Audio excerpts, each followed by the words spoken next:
ஏதும் இல்லை என்ற கவலை இல்லை. துணையாளர் என்னை விட்டு விலகவில்லை.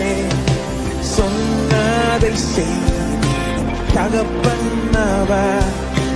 நம்புவேன் இறுதி வரை, நம்புவேன் இறுதி வரை. யாக்கோபின் தேவன் என் தேவன், எனக்கென்றும் துணையவரே.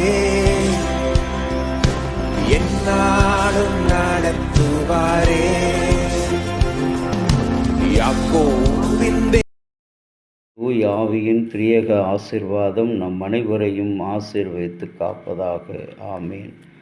கிறிஸ்துவுக்குள் அண்மையான இறை மக்களே, இந்த காலை நேர சிந்தனைக்காக யோசுவா 10ஆம் அதிகாரம் 11வது வசனத்தின் பிற்பகுதி. அவர்கள் மேல் கர்த்தர் வானத்திலிருந்து பெரிய கற்களை உளப்பண்ணினார். அவர்கள் செத்தார்கள். இஸ்ரவேல் புத்திரர் பட்டயத்தினால் கொன்றவர்களை விட கல்மழையினால் செத்தவர்கள் அதிகமாயிருந்தார்கள். அன்புக்குரிய இறை மக்களே, கிழக்கு பெர்லின் பகுதியிலே பெரும் மதில் சுவர் இரண்டையும் பிரிக்கின்ற ஒரு இடமாக இருந்தது. அந்த நகரத்தின் மத்தியிலே கம்யூனிஸ்ட் கட்சியினர் அந்த சுவரின் உச்சியிலே ஒரு கோபுரத்தை அமைத்து தன்னுடைய சித்தாந்த கொள்கைகளை ஒளிபரப்பி வந்தார்கள். அநேக வருடங்களுக்கு முன்பாக அது உயர்ந்த கட்டிடம் ஒன்றின் தலைப்பகுதி குவி மாடம் போல அமைப்பில் ஒளிபரப்பு கருவியை அமைத்து தங்கள் சித்தாந்த கொள்கைகளை ஒளிபரப்பி கொண்டிருந்தார்கள். அதை ஆரம்பித்த நாளிலே சூரிய அஸ்தமான ஒளியிலே அந்த கோள் உருண்டையில் ஒரு சிலுவை ஒளிர்ந்தது. ஏதோ தேவனுடைய கரம் அதை செய்தது போல மேற்கு ஜெர்மனி மக்கள் இதை கடவுளின் பழிவாங்குதல் என்றார்கள். கம்யூனிஸ்டுகள் இதை அறிந்து கோலத்தை மங்கலான வண்ணம் அடித்து ஒட்டி இருந்த கற்களை எல்லாம் அகற்றி, பின்பும் சூரியன் பிரகாசிக்கிற நாட்களிலே சிலுவை தெரிவதை அதற்கு பின்பு பார்க்க முடிந்தது. இயேசுவின் சிலுவை பாவத்தால் சபிக்கப்பட்ட இந்த பூமிக்கு போதுமானதாக இருந்தது. அன்பின் தேவ பிள்ளைகளே, இதுபோலதான் இங்கே கடவுள் தனக்கு விரோதமாக எழும்புகிறவர்கள் யாராக இருந்தாலும் அவர்களை கற்களால் கொள்ளுகிற தேவன், கல்மழையினால் கொள்ளுகிற தேவனாக இருக்கிறார். அங்கே சாட்சியாக சொல்லும் பொழுது இஸ்ரவேலர்கள் பட்டயத்தினால் கொண்டவர்களை விட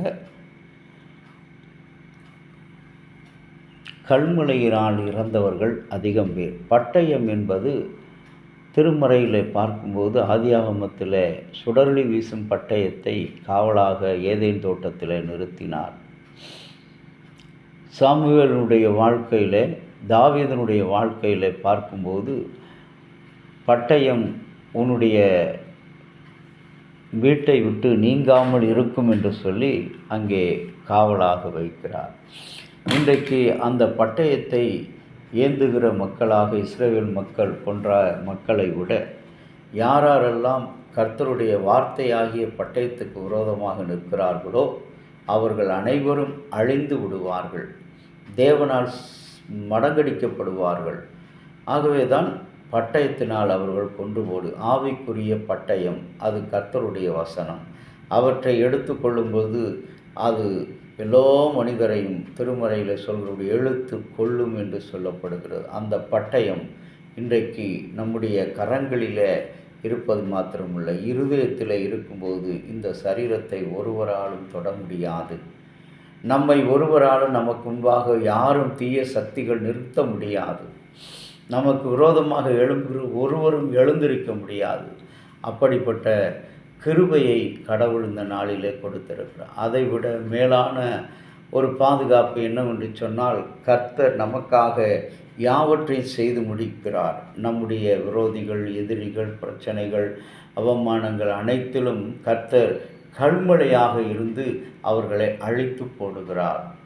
ஆகவே தான் ஆண்டவருக்குள் பிரியமான இறை மக்களே, அந்த கல்மழையினால் அந்த மக்களை வீசி எறிந்து கொண்டது. இன்றைக்கு வார்த்தைகளால் நம்மை எத்தனையோ மக்கள் வார்த்தை என்ற கற்களால் வீசிக்கொண்டே இருக்கிறார்கள், நம்மை குற்றப்படுத்தி கொண்டே இருக்கிறார்கள்.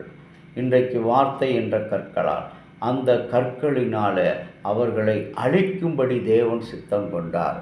நீயும் நானும் செய்ய வேண்டியது, இன்றைக்கு கடவுள் சமூகத்தில் நம்மை ஒப்பு கொடுக்கிறவர்களாக அழைக்கப்படுகிறோம்.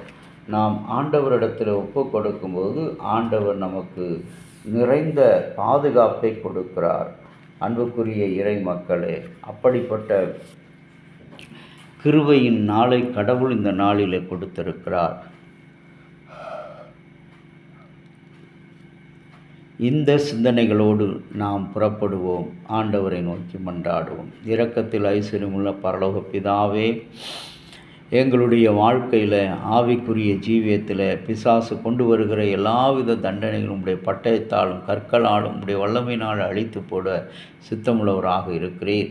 தேவரே, எங்களுடைய திருச்சபைக்கு விரோதமாக எரியப்படுகிற கற்கள், பேராயர் மீது எரியப்படுகிற கற்கள், ஆண்டவரை ஆலோசனை சங்க செயலர் மீது எரியப்படுகிற கற்கள், பட்டயங்கள் எல்லாவற்றையும் நீக்கி போட்டு அவர்களை பாதுகாக்கும்படியாக நான் செபிக்கிறேன்.